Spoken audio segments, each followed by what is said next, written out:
इनको जो असल एक बात आज के दौर में सीखने की ज़रूरत है, क्योंकि आजकल ना मेंटल हेल्थ के चैलेंजेस बहुत बढ़ गए हैं। तो लड़कों को भी स्किलफुल होने की ज़रूरत है फॉर दैट मैटर, और लड़कियों को भी होने की ज़रूरत है। और लड़कियों को जो ख़ास एक चीज़ सिखाने की आजकल के दौर में ज़रूरत है वो ये है कि you should be able to identify abuse in the marriage. यानी एक वो जो लाइन है ना कि कहाँ पर अब्यूज़ नहीं है मैंने बर्दाश्त करना है, क्योंकि हमारे बच्चे ना कंफ्यूज हो गए हैं। एक वो दौर था जब मेरी शादी हुई थी, उस ज़माने में कहा जाता था बेटा तुम्हारा जनाजा यहाँ से निकल गया है। बिल्कुल।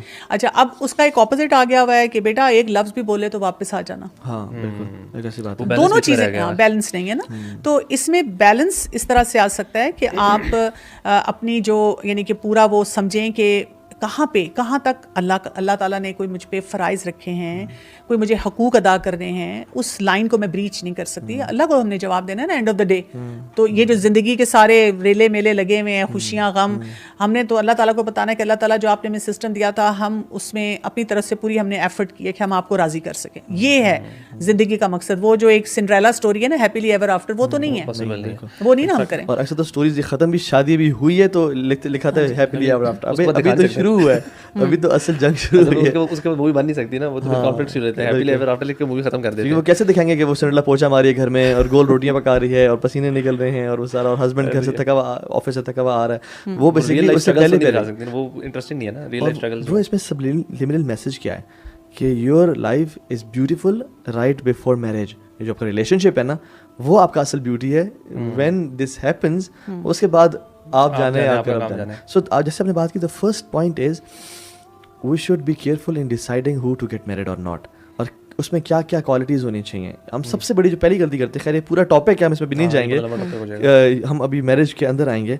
कि आप जिससे निकाह कर रहे हैं, आपने देखा सही कि ये बेसिकली इसकी आईवी लीग से पढ़ा हुआ है और कॉर्पोरेट जॉब कर रहा है और 5 लाख कमा रहा है और घर माशाल्लाह F10 में बड़ा घर है, लेकिन ये नहीं देखा कि उसका अखलाक कैसा है, उसका अपने छोटे भाइयों से रवैया कैसा है, उसके दोस्तों से रवैया कैसा है, उसमें हैबिट्स कैसी हैं। बस ये चीज़ देखी कि इतना बजट हो तो हमने पैसों के हिसाब से तोलते हैं लोग। अच्छा, एक और बात भी है ना यहाँ पे, जो आप ये बात करें तो मैं फ्रॉम अ गर्ल्स पर्सपेक्टिव सोच रही हूँ कि कोई बच्चियाँ जो आपका प्रोग्राम देख रही हूँ तो वो कहेंगी why get into so much headache, ज़रूरत ही क्या है, मिट्टी पाओ छोड़ो, हम क्यों शादी करें, हम नहीं करते भाई, हम इंडिपेंडेंट हैं, हम पढ़ रहे हैं, हम अपनी कमाई करेंगे, हम अपनी मर्जी से जहाँ दिल चाहता है जाएंगे, we don't need man in our life.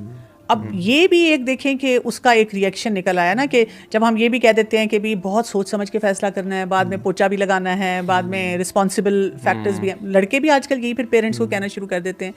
तो मुझे ना हमेशा से मेरे लिए इंस्पिरेशन शादी की जो होती है ना, वो सूरा रूम से आती है, जो आयत नंबर 21 उसमें है, जिसमें अल्लाह सुब्हानहू तआला फरमाते हैं वमिन आयातिही अन खलक़ लकुम मिन अनफुसिकुम अज़वाजा लितस्कुनु इलैहा वजअल बैनकुम मवद्दा व रहमा।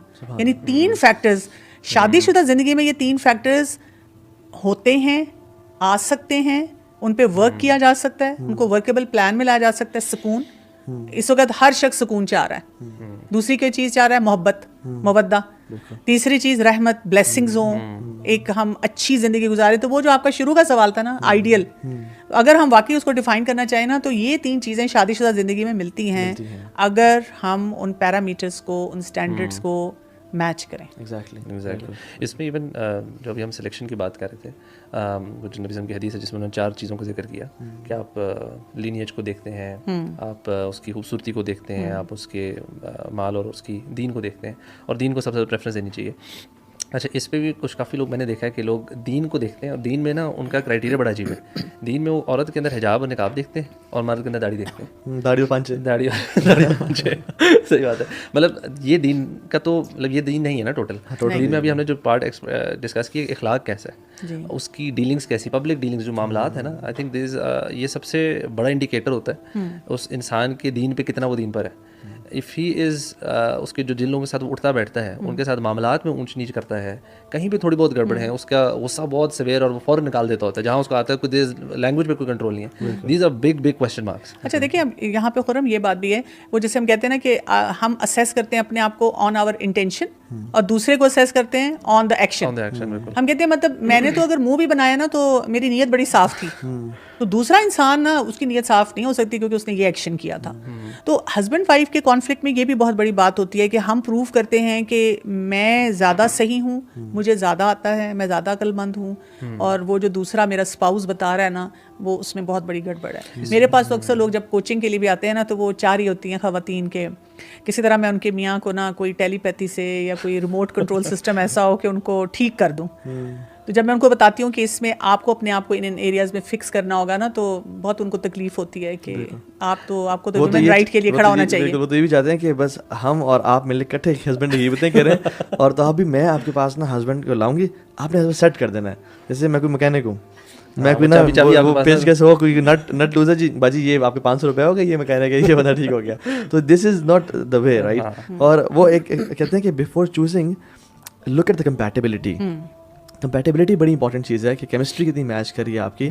और उलमा कहते हैं कि वो जो है ना, जिसमें तुम 4 चीज़ें देखो, उसकी खूबसूरती, उसका नस्ल यानी उसकी लेगेसी कैसी है, प्रोजनी कैसी है, उसका माल और उसका हुस्न, उसका अखलाक, या उसका दीन जो है।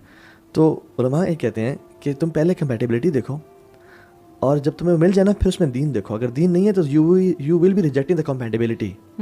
और अगर तुमने दीन देखा किसी में लेकिन कंपैटिबल ना हुआ, तो you are rejecting the Deen, right. For example कोई अगर बंदा है जिसमें दीन है मगर कंपैटिबिलिटी नहीं है, तो आप उसके दीन को रिजेक्ट कर रहे हो। लेकिन अगर आप किसी बंदे में कंपैटिबिलिटी है, आपसे मैच करती है, उसमें दीन नहीं है, तो उसमें दीन ना होने वजह से आप उसे रिजेक्ट कर रहे हो। So you are rejecting the compatibility not the दीन। सो कंपैटिबिलिटी और दीन का ये कॉम्बिनेशन के साथ चलना ना बड़ा ज़रूरी है। और हम शादी की तैयारियाँ क्या हैं, व्हाट है शादी की तैयारियाँ? शादी की तैयारियां चल रही हैं जी। उसका मतलब है बेडशीट्स ले रहे हैं, फर्नीचर ले रहे हैं, कपड़े ले रहे हैं, सोना ले रहे हैं, बुकिंग हो रही है मार्केट की बड़ी से बड़ी। और दीन शादी की तैयारी में कुछ समझ लेना, ये एक कोइंसिडेंस होता है कि फलां चीज़ से मैंने सुन लिया था कि फलां टीवी प्रोग्राम लगा हुआ था, उसमें कोई लोग बात कर रहे थे ऐसे, तो कोइंसिडेंस से हम सीख रहे होते हैं। हालांकि असल जो इन्वेस्ट करना है अपने आप को, शादी की तैयारी असल ये है कि मैंने अपनी फैमिली सिस्टम को चलाना क्या है, मेरी आउट ऑफ रिस्पॉन्सिबिलिटीज़ क्या है। नहीं, उसमें तो अक्सर बताया जाता है तुम जाओगी ना अगले घर में सीधी हो जाओगी। हाँ बिल्कुल, तंग कर रही हो ना यहाँ पे, अब तुम्हें पता चल जाएगा। दोनों जगह लगता है ये होता है, वो लड़के को कहते हैं कि इसको बीवी सीधी कर देगी, उसको कहते हैं उसको ससुराल सीधा कर देगा।